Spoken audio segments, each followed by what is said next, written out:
Amazing. Interesting. You Holy know, cow, man. automation is something I talked about a lot, and I preach a lot simply because it saves time, reduces errors, right? And allows you to do what you do best. A lot of us are not researchers. We're investors. We're numbers people. We crunch stuff. For us to investigate and do our stuff, to be honest with you, sometimes we get lazy and like, well, I've done enough. However, we enjoy the data we're able to pull in a quick process. We like the data. We just don't like going to get it, right? And the more data we have, the better we are at it.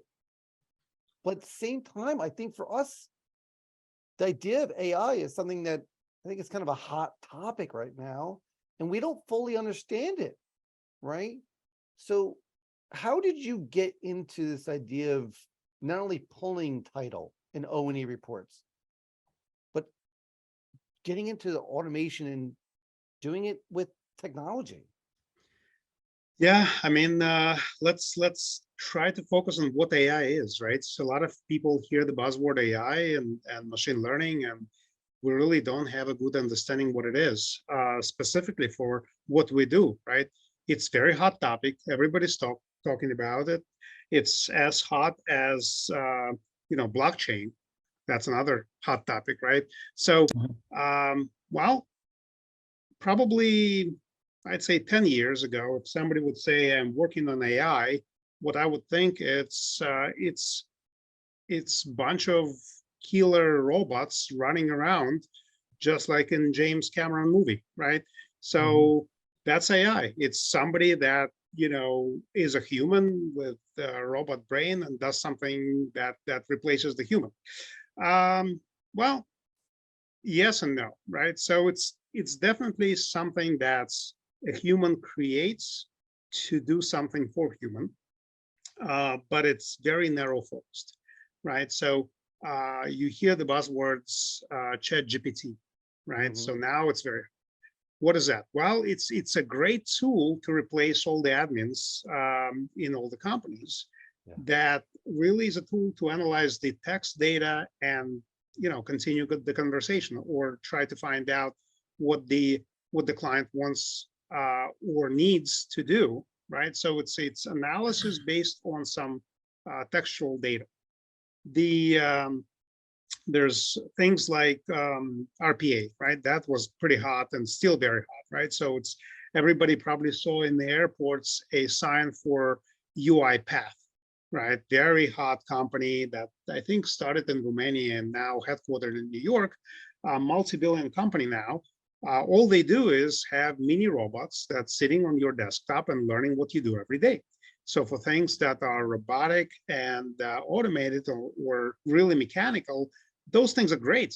The price for that little robot is $10,000 a year, roughly, plus or minus, right? So it's a robot that sits and does something, accounting or some tech stuff or some updates or some coding even.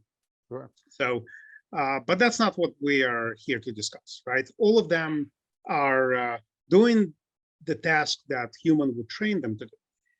The AI and machine learning in our mortgage space, it's really very simple. The task is simple, but to implement it, it's very tough.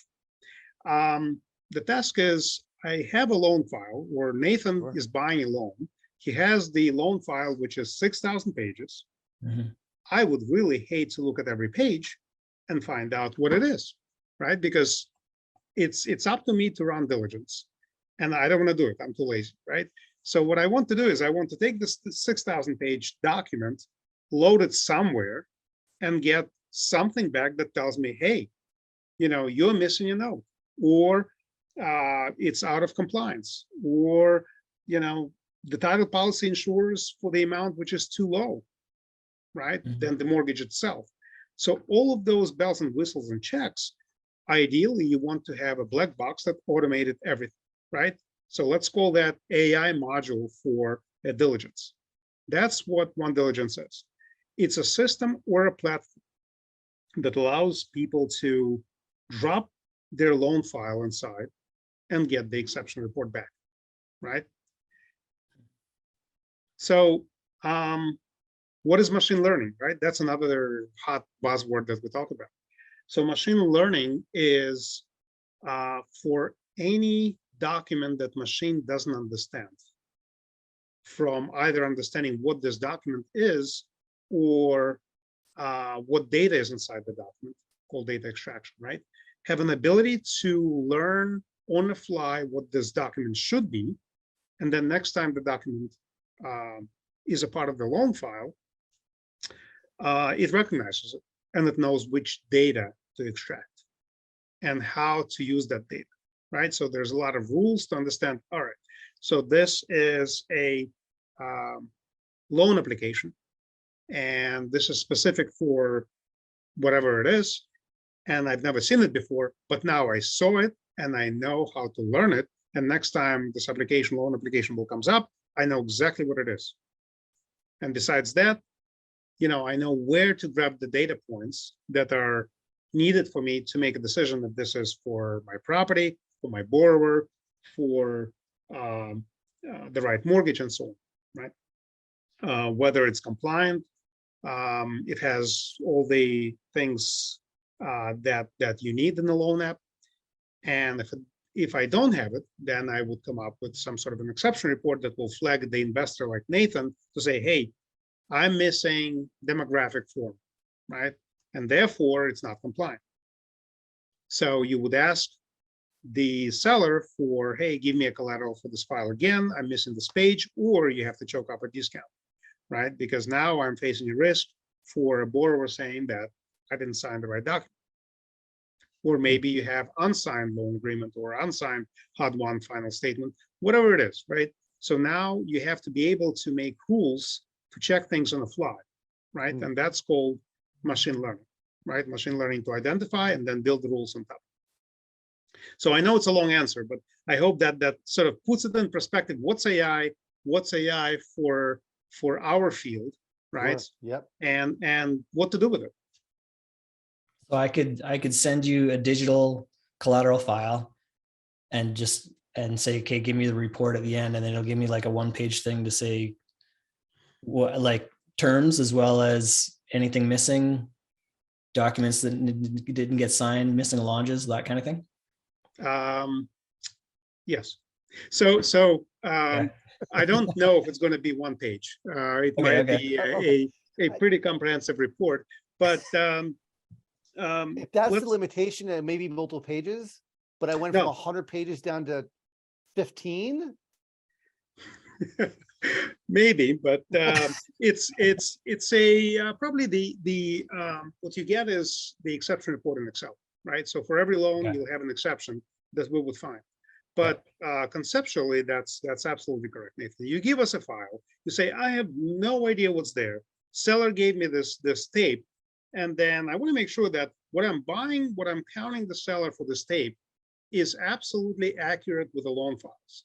And there's no issues or discrepancies between the loan file of 6,000 pages, right, and my loan tape, right? Because you're using the loan tape as a tool to bid on a loan, and you're trusting the seller to make sure the loan tape is accurate, right? Trust but verify, and therefore you have to have some tools to be able to see if you're buying the accurate loan, right? And all documents are there. And you don't have to chase the seller when you close on a transaction 2 years after that you need a note to go and foreclose on the property, right? Otherwise, if you don't have a note, you can't foreclose. How long does this take a user if they logged in and started doing this?